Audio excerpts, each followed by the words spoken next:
Hey, this is Mike here again. I wanted to talk today. I was just thinking about some people I've talked to about tickets before that they'd look at the grades on some older tickets and be like, wow, that's a really low grade. Why would I want that ticket because it's so low? When in reality, cards and tickets are a lot different, especially when you are looking at older eras. I like to break them down around pre-2000, 2007 to 2016. That's a PDF option, pre-COVID, then after COVID.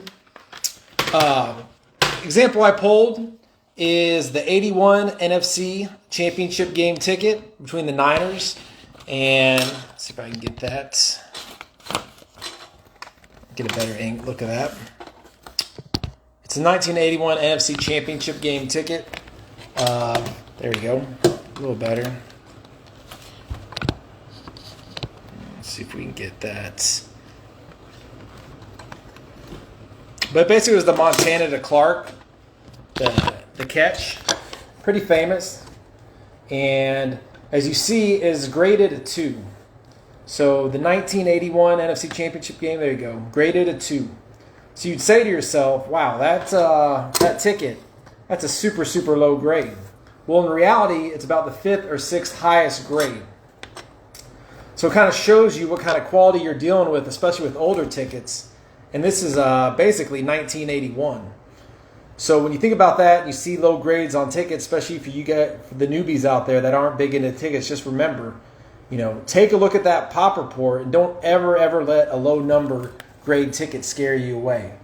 Now, granted, back in the day, there's going to be a lot more stubs than fulls. There's quite a few fulls for the NFC Championship game, but in reality, stubs are the ones going to be easier to find, but fulls definitely pay a premium. You're looking at probably 5 to 8 times the price, maybe more, for a full, especially if it's super rare. This game isn't as rare as, say, some other fulls where there may only be 1 or 2, but dozens of stubs.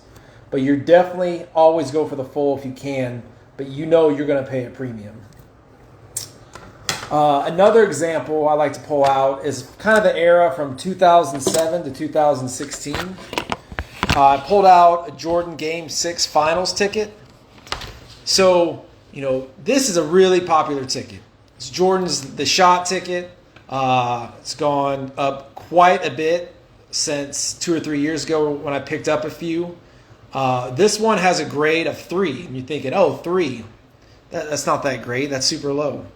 Well, there's 61 of these stubs, and there's only about 17 or 18 more out of 61 that are graded higher. That gives you an idea. So there's 61 stubs, and there's 5 fulls. Now, these fulls will definitely major premium. Only 5. Very hard to find. You rarely see them. I don't know if I've ever seen a Game 6 full. But it kind of gives you an idea of, hey, the grade is what it is. It's a 3. It's all about the pop report. And the thing about tickets, before about 2004, you had to use a hard ticket to get into a game. And therefore, grades are hard to come by because you pulled that ticket, you got that stub, you folded it, you put it in your pocket, and maybe threw it in your desk drawer somewhere when you got home. That's why a lot of these stubs grade really, really low. But the thing about fulls, a lot of times they'll grade pretty high because maybe they didn't leave your lanyard or nobody ever took it out to rip it. So you will see much higher grades in fulls on comparison than you will with stubs. So another era that goes from about 2007 to 2016, see if I can get that a little, is when they started introducing PDFs. So always before, you had to bring your hard ticket to the game. Let me flip it around. We'll talk about that ticket. So you had to bring your hard ticket to the game, and they would rip it. You get your stub back, just like I talked about.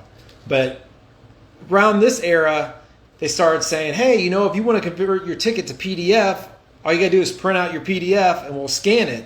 And a lot of people did that, and they kept their tickets at home. Some people didn't. So they'd bring their stub to the game, would get beat up. So around that era, you'll see maybe a few more stubs floating around, more fulls floating around. Maybe not as many stubs. Usually there's still going to be more stubs, but it's kind of an interesting time because left the hardcore ticket people, hey, I can keep my tickets at home, print them out, keep them nice. But nobody really were thinking about the values of tickets. But this LeBron James one I have, kind of give you an idea. This is his debut ticket, his biggest one, the season ticket holder version. So same thing. I don't know if they were doing PDFs by then, but up until about right around 2007, it pretty much went pretty hardcore for all the teams. Some held out longer than others. So you'll start seeing more high-quality tickets. This one's pretty interesting because there's 21 full tickets, all right? And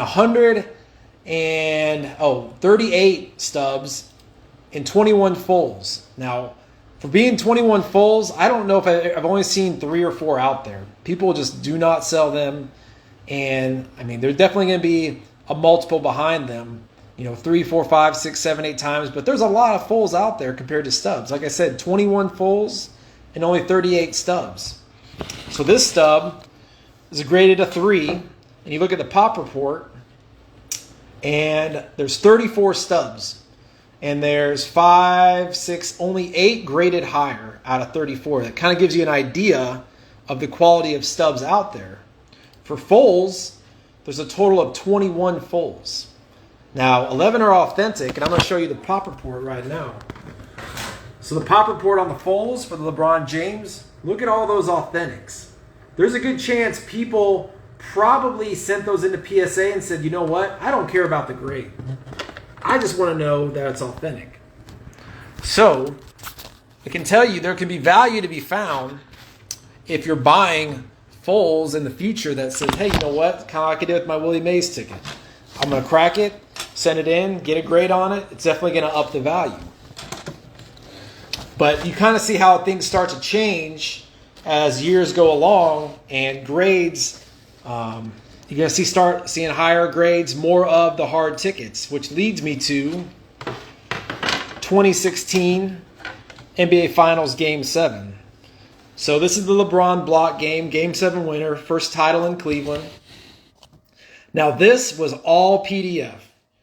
So everybody that got a ticket was able to print theirs out. It may even have been mobile at the time, but very few people took this ticket to the game. And another interesting fact about tickets of this era is there's a lot of season ticket holders and a lot of resellers, a lot of brokers, who never even took their tickets out of the booklet.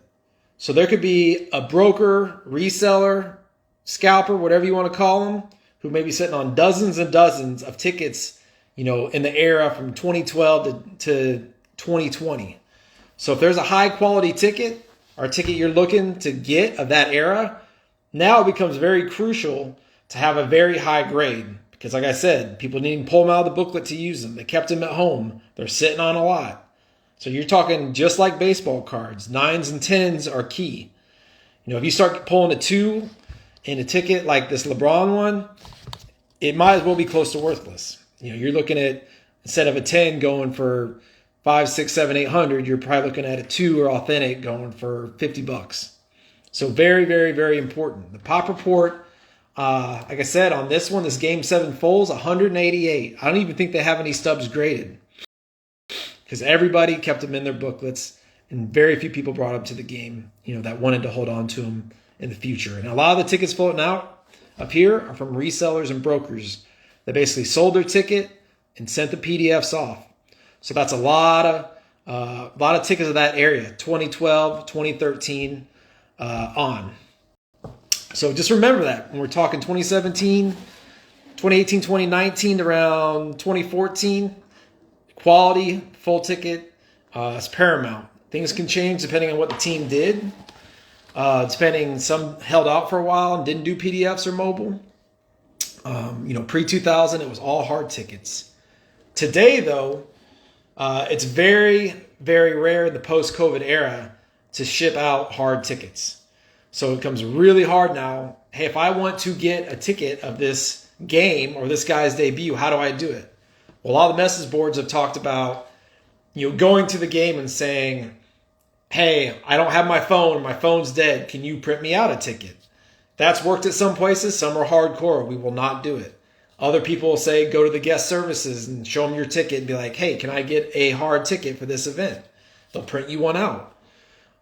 Some are very, very rare. I saw a Josh Allen, Lamar Jackson debut. There's only 2 tickets out there. One at the National, it sold for $1,400. I was very interested. I'd rather trade. The ticket was pretty beat up, but like I said, supply and demand, there's only 2. So that's why it had that premium price of $1,400. So remember that. If you're looking to get a ticket nowadays, hopefully they'll start doing some more things as interest grows with the tickets, and you can get printouts at the game. But you kind of be a little more crafty now to get these hard tickets. The last thing I want to talk about is, I don't know if anybody saw the Wilt Chamberlain 100 ticket game sold on Golden last night. The price it brought even shocked me. $85,000. There's only 13 Wilt Chamberlain 100 game tickets. It sold 2.5 years ago, the exact same ticket, unslabbed, for around $13,000. Unfortunately, I was the second bidder in that one, so I would have had that ticket, but I didn't keep going. We got down to the extended bidding time. I kept getting outbid the last 30 seconds 3 or 4 times in a row, and I finally gave up. So I guess I should have been more persistent. Live and learn, but I've won some other auctions where I was done bidding, and they're amazing tickets, and I won on my last bid, so you can't win them all. But this kind of tells me that, we might start seeing a takeoff in these super rare historical tickets. I'm talking tickets, Jackie Robinson debut, the Lou Gehrig game. Of course, we just saw it with the Wilt. I'm talking tickets that there may only be 5 or 10 out there. Old tickets, super rare. People are interested with lots of money that have no problem putting $50,000, $100,000 in a ticket when a card goes for $4 million. Michael Jordan debut, there's only about 17 or 18 of those out there. What would the top graded one command? Nowadays, I think we could be looking in the hundreds of thousands. And just like the 86 Fleer ticket or the Fleer Jordan, when those tickets go from 25,000 to 100 to 250 to 700, well, guess what? A lot of those other tickets or those cards started to follow. The Olajuwons, the Barkley rookies, all the other NBA rookies. So we see this with tickets. We see a little promotion with that Wilt sale. More eyeballs see it. More people with lots of money looking to get in on something super unique and super rare. Well, guess what? People start turning their heads. They see big money getting rolled in on these tickets.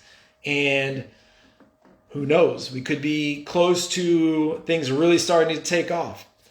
People say, well, what's going to happen when young people don't even know what tickets are? Well, I get that. I understand that there may be some people who might be afraid to buy some tickets on that theory that young people won't know what a ticket is. Well, ticket will always be in the vernacular, the vocabulary of people. Hey, I want a ticket to the game. It's probably always be mobile QR going forward or something we haven't even imagined. I kind of compare it to video games now. We saw Super Mario Brothers video game just sell for $2 million.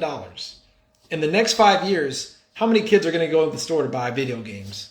No, they're going to be streamed online straight to the PS5, their Xbox. Well, guess what? You're buying tickets today, they're going to be sent straight to your phone.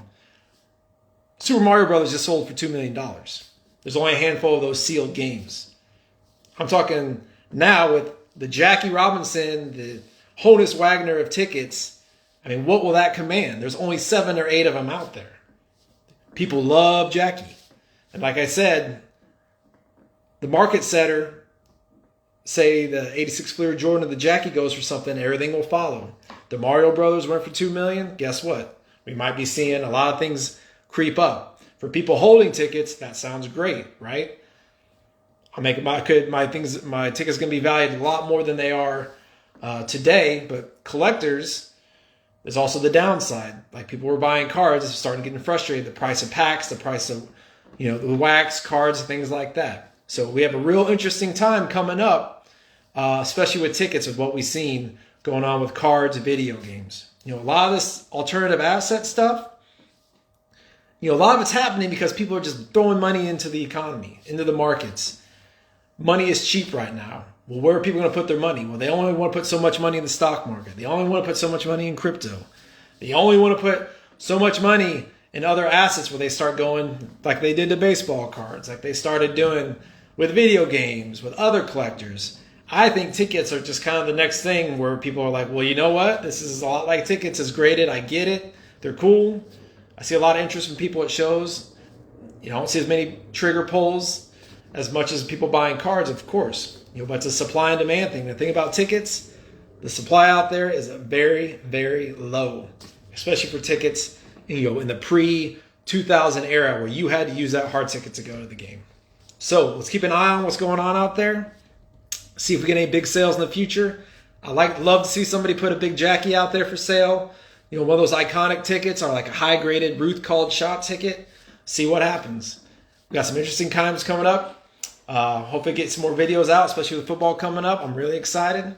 Hopefully you guys start getting into this industry more because I'm a big fan. I love it. And it's a nice little alternative, to the normal card world. I'll see you guys later.